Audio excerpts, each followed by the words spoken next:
골로새서 그리스도의 신성, 골로새서 그리스도의 신성이라는 제목으로 함께 하나님 말씀 공부하겠습니다. 우리 안쪽에 보시면 우선 명칭이 나와 있습니다. 헬라어로 볼 때에 이 골로새서라는 말은 프로스 콜로사에이스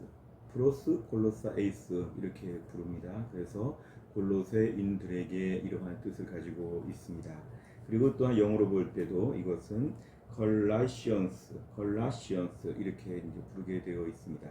우리말로 볼 때는 골로새라고 하는 지역이 나오고 그 다음에 편지를 보낸다 할 때 서자가 이렇게 나와서 골로새 교인들에게 보내는 편지, 그래서 골로새서 이렇게 나눌 수가 있습니다.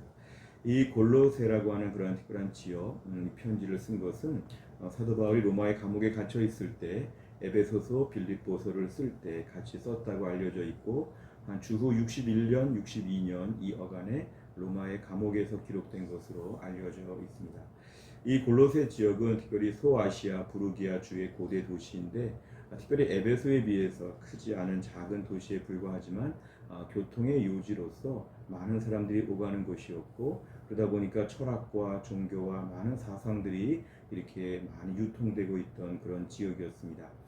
사도 바울은 3차 전도 여행 때 에베소 지역에 오랫동안 머물면서 2년 넘게 사역하는데, 그 에베소에서 사역할 때 그 사도 바울의 복음을 들었던 에바브라라고 하는 그 사람이 그 사도 바울의 말씀을 듣고 특별히 에베소 주변에 있던 골로새의 교회를 개척하였다. 그래서 이 골로새 교회는 사도 바울이 세운 교회가 아니라 에바브라가 세운 그런 교회로 저희가 알려져 있습니다. 사도 바울이 골로새 교회를 한 번도 방문한 적이 없는데 늘 관심을 가지고 기도했던 그런 교회였습니다. 골로새 교회는 대부분 성도들이 이방인이었습니다. 이 골로새 교회의 주된 내용들을 보면은 온갖 사상들, 철학들, 많은 문화가 교류되는 지역이기 때문에 신앙의 순수성을 갖추기가 너무 어렵다는 것이 전제되어 있습니다.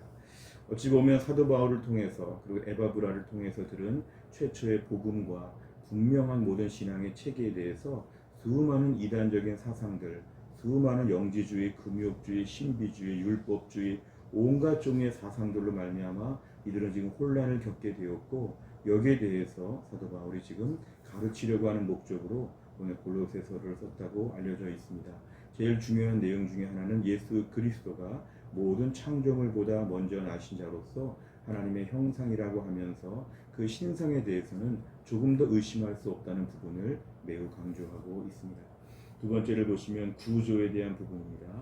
대부분의 서신서가 그렇듯이 전반부와 후반부로 나눠지는데요.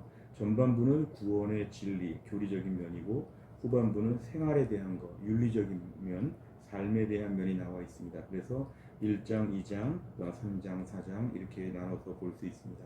전반부를 보시면은 모든 피조물과 천상적인 모든 존재들의 근원과 머리가 되시는 분, 모든 피조물과 인류를 위해서 평화를 가져오신 예수 그리스도의 탁월성을 말씀하면서 이 모든 것은 결코 인간의 지혜나 아니면 수고나 아니면 여러 가지 절기나 축제나 이런 많은 것으로 대체될 수 없다는 것, 예수 그리스도의 독보적인 사역과 그 위치에 대해서, 그 영광에 대해서 얘기하고 예배하는 것에 대해서 확실하게 서야 한다는 걸 강조합니다.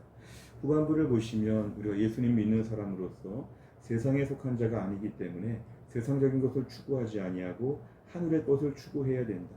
거룩과 사랑과 긍휼과 자비와 겸손과 온유와 오래 참음과 용서와 이런 면을 가지고 우리가 이 땅을 살아나가야 되고, 인간적인 모든 관계들, 기본적인 모든 가족과 직장과 모든 삶에 있어서도 그전과는 좀 달라져야 된다. 이런 부분들을 매우 강조하고 있습니다. 그래서 후반부에서는 어떻게 살아야 되는가, 전반부에서는 어떻게 믿어야 되는가, 이 두 부분이 잘 강조되어 있습니다. 세 번째 주제를 보시면, 첫째, 예수님만으로 충분하다 그랬습니다. 오늘 골로새 교회의 가장 핵심적인 혼란 사상은 이것이었습니다. 예수 그리스도만으로 부족하다.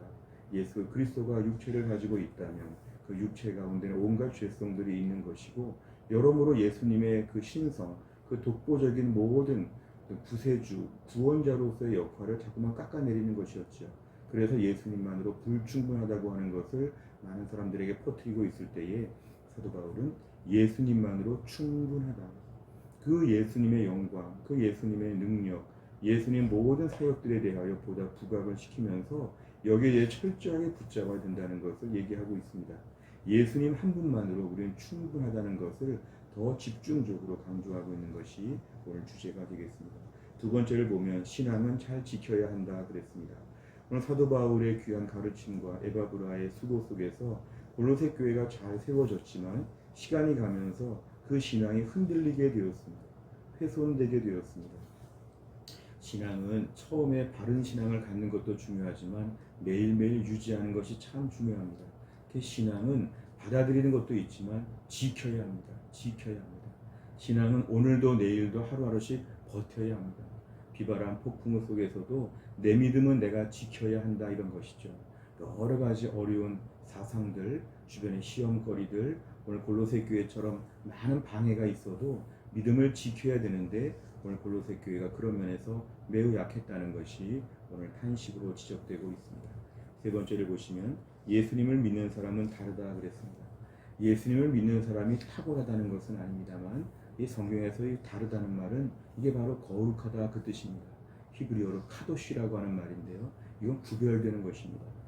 세상 사람과 똑같이 함께 모여 살고 있는데 특별히 날개가 있거나 특별히 머리에 별이 있거나 우리 그렇지 않죠. 똑같은 모습으로 살고 있는데 그 삶을 지켜보게 되면 생활 윤리 면에서 조금 더 다르다는 것입니다. 이게 바로 뭐냐면 예수님을 믿는 사람이기 때문에 삶에서 이런 변화가 나타난다. 여기서의 차별성을 드러내면서 이 땅 가운데서 예수님을 드러낼 수 있다는 것입니다. 그런 면으로 볼 때는 우리가 신앙생활을 하면서 조금 더 우리가 경각심을 가질 필요가 있습니다. 우리의 삶에 과연 나는 다르게 살고 있는가, 오히려 세상 사람과 비슷한가, 더 심한가, 이런 부분들을 저희는 돌아볼 필요가 있습니다. 네 번째 적용입니다. 첫째, 예수님을 더 깊이 알도록 힘쓴다 그랬습니다. 예수님만으로 충분하다는 말의 뜻은 예수님에 대해서 더 알 것이 많다는 것입니다. 누릴 것이 많다는 것입니다. 우리가 오늘 교리적으로 단답형으로 세례받기 위하여 직분받기 위하여 간단하게 예수님을 안다고 생각하지만 그 예수님에 대해서 평생을 배워도 우린 다 알 수 없습니다. 예수님에 대하여 더 집중할 필요가 있습니다. 성경 말씀을 통해서 설교를 통해서 찬양하면서 기도하면서 뭔가 예수님에 대해서 더 깊이 알 수 있도록 우리 자신이 집중해야 됩니다. 실제로 돌아보면 우리 교회 생활하면서 내 감정과 형편, 주변의 뉴스와 다른 많은 이야기들, 세상의 엉뚱한 이야기들을 많이 알고 예수님에 대한 지식이 어찌 보면 너무 제한적입니다. 우리 신앙생활 평생 동안 살기 위해서는 신앙생활에서 예수님을 더 많이 알아야 예수님이 충분한지를 알 수 있습니다. 예수님에 대해서 더 많이 집중하는 것, 다른 데 여기저기 기웃거리지 말고 예수님을 더 깊이 알 수 있도록 예수님으로 충분한 삶을 살 수 있도록 예수님 앞에 시간과 마음을 들여서 더 집중하는 훈련들이 우리에게는 필요합니다. 이것을 위해서 경건생활과 말씀생활과 기도생활과 신앙적인 독서와 이런 것들이 참 우리에게는 중요합니다. 두 번째, 믿음을 지키기 위해 힘쓴다 그랬습니다. 우리가 오늘 신앙생활하면서 상황이 어렵다, 누가 무슨 말을 했다더라, 상처가 있다더라, 그러면서 우리가 내 믿음을 지키는 면에 있어서 매우 우리가 수동적일 때가 있습니다. 상황이 어렵기 때문에 못 지킨다는 것이죠. 그러나 중요한 것은 일부러 희생하면서라도 지켜야 합니다. 이건 일부러 지켜야 됩니다. 우리가 막 비바람이 불고 찬바람이 불 때 아이들과 외출했다면 아이들 감기 들까, 아이가 어떻게 다칠까 염려하고 돌보는 것처럼 우리 믿음을 돌봐야 합니다. 믿음을 지키기 위해 힘써야 합니다. 믿음은 지키는 자가 중요합니다. 특별히 말세지 말에 코로나 시대에 믿음을 지키기 위해서 철저하게 우리가 오늘 마음을 써야 합니다. 환경은 늘 어렵습니다. 더 좋은 환경에 가서 믿음이 지켜지는 게 아니라 지금의 환경에서 영적인 전신갑주를 입고 내 믿음을 지키는 훈련들, 여기 우리가 마음을 모을 수가 있어야 합니다. 세 번째는 성도로서의 구별된 삶을 추구한다 그랬습니다. 성도로서의 구별된 삶을 추구하는 것이 바른 신앙입니다. 수많은 이단들은 우리로 하여금 더 느슨하게 만들고 안일하게 만들고 우리를 천박하게 만들고 편안하게 놀라고 하죠. 마음대로 솔직하게 살라고 하죠. 그러나 신앙생활은 그렇게 하는 게 아닙니다. 신앙생활의 지도를 받는다면 구별된 삶을 살기 위해서 어떻게 말 한마디를 해도 저렇게 심하게 할까, 어떻게 말을 해도 이렇게 예쁘게 할까, 이런 면에서 우리가 오늘 반드시 달라져야 합니다. 특별히 교회 안에서 많은 경우를 보면 우리가 실험실과 같습니다. 신앙생활 오래 했는데 말할 줄을 모르고 신앙생활 오래 했는데 대인관계나 여러 면에서 거칠고 험하고 때로 너무 자기 중심적이고 이기적이고 이런 것이 사실은 가정과 직장과 교회에서 다 드러나게 됩니다. 그러면 오늘 본문의 말씀에서 후반부에 우리가 윤리적이고 실천적인 면에 있어서 구별된다는 것이 오늘 안 되는 것이죠. 오늘 말씀은 육신을 쳐서 복종해야 합니다. 그래야 복음의 누가 되지 아니하고 그래야 우리가 하나님을 기쁘시게 합니다. 신앙생활은 하나님을 기쁘시게 하고 하나님의 뜻대로 하는 것이죠. 성도로서의 구별된 삶을 살기 위해서 여쭤봅니다. 주님 이게 맞습니까? 이게 맞습니까? 오늘 제가 이렇게 해서 이렇게 실수했는데 이렇게 해서 이렇게 잘못했는데 구별되지 못했습니다. 용서해 주옵소서. 매일매일 우리의 삶을 돌아보는 것 그렇게 우리가 살 때에 새로운 삶을 우리가 온전히 감당할 수가 있을 것입니다. 오늘날도 골로새 교회 시대와 같이 힘들고 어려운 많은 상황이 있는데 이럴 때 우리의 믿음을 지키고 주님께 칭찬받는 우리 모두가 될 수 있기를 간절히 바랍니다.